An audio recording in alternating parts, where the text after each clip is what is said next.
Hi, I'm Janet Danio with ATEC Travel. I have owned my travel agency since 1992, and I have seen many changes in the travel industry. So, on top of this pandemic, I've seen it all across the years. I am a fellow Worcester. My husband died 14 years ago, and I am a member of the Modern Widows Club Orlando chapter. I just wanted to talk with you a little bit about travel. And originally, I would have done this a little differently, but with the pandemic, times have changed and we really don't know exactly what's going on. To back up, as a widow, I remember the first time I had to travel on my own. My son was 6 years old. We had to go to Chicago, and not that that's a big deal, but it's a big deal when I wasn't the one that would organize us as we're going through the whole trip. I planned the trip for us, but my husband was the one who would do the details of everything else. He would take us through the airport. I would just follow along. He would rent the car. They're little things, but they meant so much.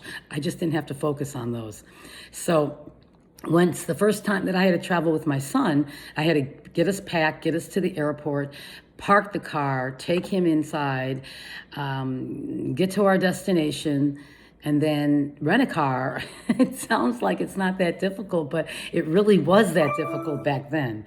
So I wanted to kind of share that with you because it is overwhelming, but it doesn't have to be, okay? There are steps along the way that we can take, and my number one thing I want to share with you today is to use a travel agent. Especially in times like this where the pandemic hit, and I'm not sure if any of you were planned for a trip and everything got canceled. You need the expertise and the professionalism of a professional travel agent. We know the ins and outs. We know how to contact the airlines and the tour operators and cruise lines. And the other thing is, you don't really want to be on hold all that time, do you? Hours and hours just trying to get a trip canceled or changed.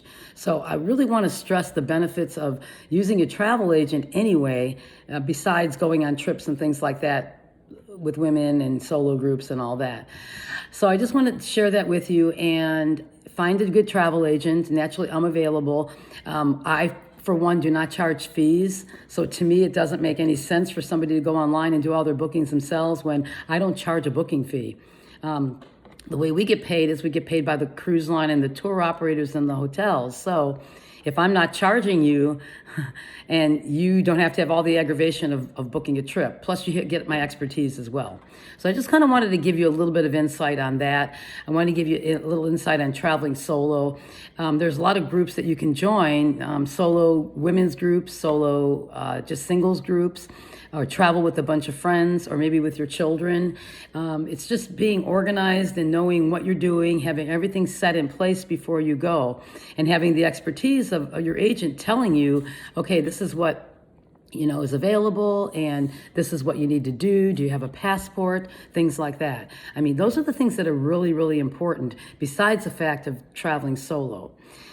During this time right now, I can't even as an agent tell you exactly what's happening. I can't tell you that things are going to are exactly as they are right now. They could change later in the day. I mean, that's how much things are changing. Cruise lines were scheduled to go June and then July, August, and now they've moved to mid-September to the end of September. So anybody that's booked, we work on moving them around and changing things for them. Some of the islands are opening up again. They're probably this month and into July, they're opening. So that's a good thing. The airlines are flying in. The resorts are open. Let's talk about that a little bit too. Okay, so everything's been really specific to the time that they give the information on what they're going to do. You know how it was traveling anyway with security and all that. Well, as far as sanitation, everything's a little different these days. So when you get to the airport, you're going to go through your security, but there's going to be checks. Some airlines might do a temperature check. All airlines are requiring masks right now, unless there's some specific reason you can't, and that has to be taken care of before you go to the airport, because you can be denied boarding on your plane. So masks at this point, as of today, are required on the plane, except when you're eating and drinking. So I guess if you don't want to wear a mask, just eat and drink the whole time. But that's what's required. Some airlines are serving drinks, some aren't. Some are serving, snacks, some aren't. It just depends. You know that you can bring food on the plane. And you can bring drinks on the plane once you get past security. So those are some of the things you can do as well. Sanitation, they are so overly working on the planes and sanitizing the planes after each flight, during the flight. So, it's probably cleaner than it's been in the past, but I just want to share that part with you too, okay? As far as resorts, they're doing the same thing. I'm on webinars all the time during this COVID time, and they are totally upping their game on cleanliness. And the resorts I've been to have always been that way, but they're more so. So they're sanitizing. Some resorts are wearing masks maybe as you walk around, but I haven't heard that much. I mean, basically the staff is wearing masks.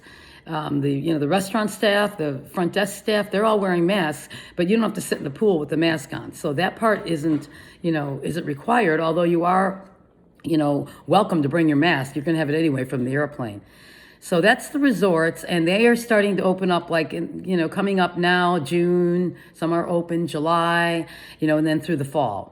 So that's the resort type thing. Same thing with the shuttle. When you fly into the airport, they can pick you up. Those transportation shuttles are sanitized after each use, probably during. If there's someone else in there that can do it.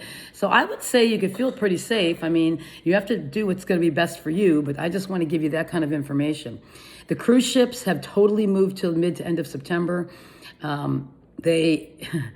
They are really working on their ships as far as what they did to up their game. For instance, buffets. Everyone keeps asking me about the buffets.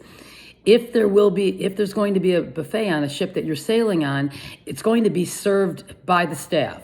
So there'll be the plexiglass thing that they normally have anyway, but you're not going to reach in and get your food. So they'll serve your plate. They may have some pre-made plates on whatever, item you're going by. Or some cruise lines are just going to have everything sit-down meals and they're going to serve you. So I don't think there's going to be a problem with meals as far as enough to eat. There's always enough to eat on the cruise ships. You are going to see hand sanitations around. You're going to see more, cleaning all the time.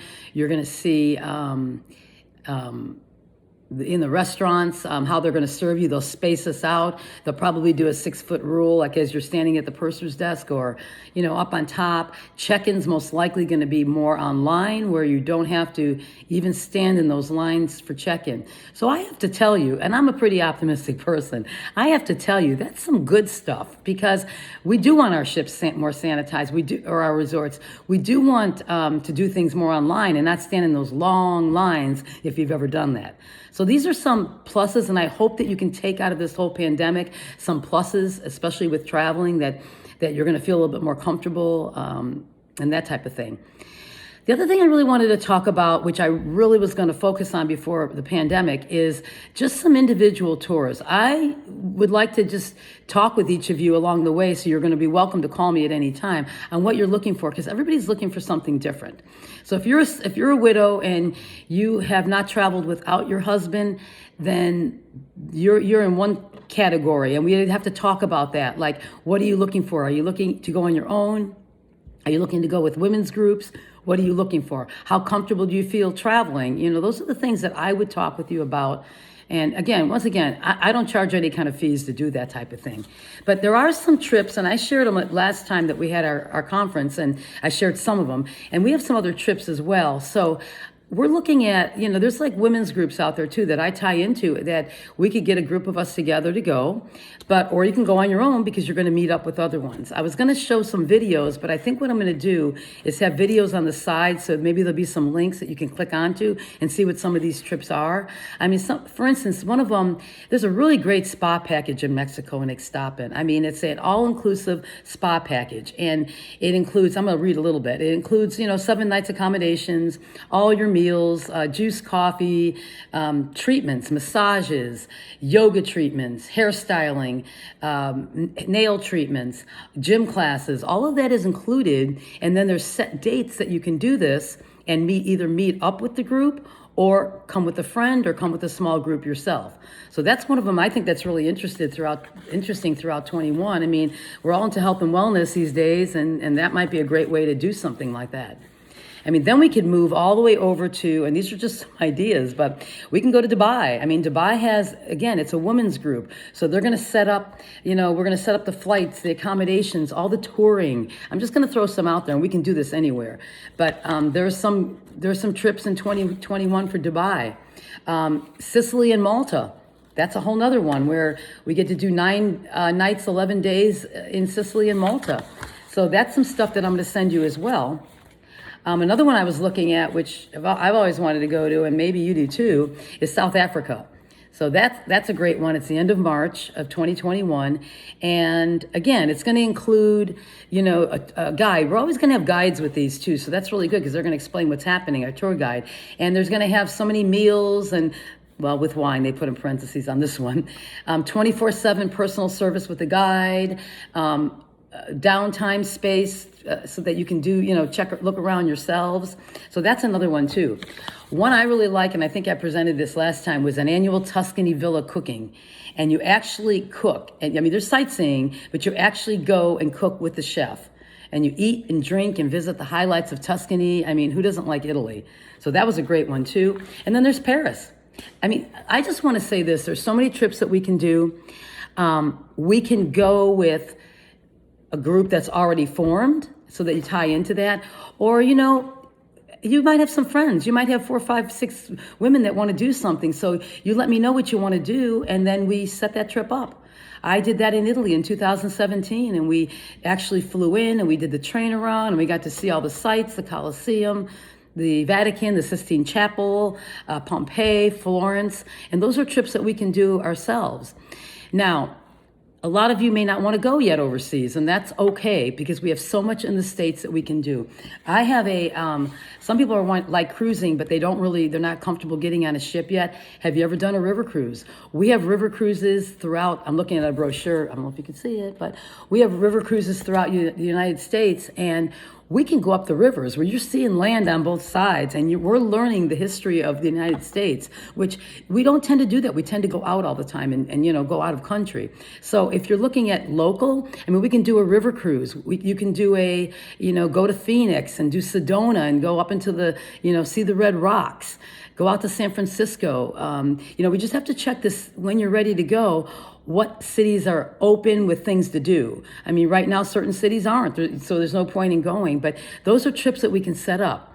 And the whole point is, don't feel afraid, because when you have someone looking out for you to help you while you're there, whether you're on your own, whether you're with your children, whether you're with a group of your own friends, or we send you on one of the groups that are already existing, you have someone like me to call if I'm not with you, because I may be, but you have someone like me to contact along the way that if there's any issues, I can help you. So I really want to tell you about that. I'm going to have some stuff sent over too so that you can look at some of the itineraries. You can look at some of the videos and get a feel of what it looks like and who's there and what they're doing. I'm Janet Danio with ATEC Travel in the Orlando, Florida area. I take care of clients all over the world, and I can definitely take care of you, my fellow Wisters. And there will be a link to how to get in touch with me. Thanks.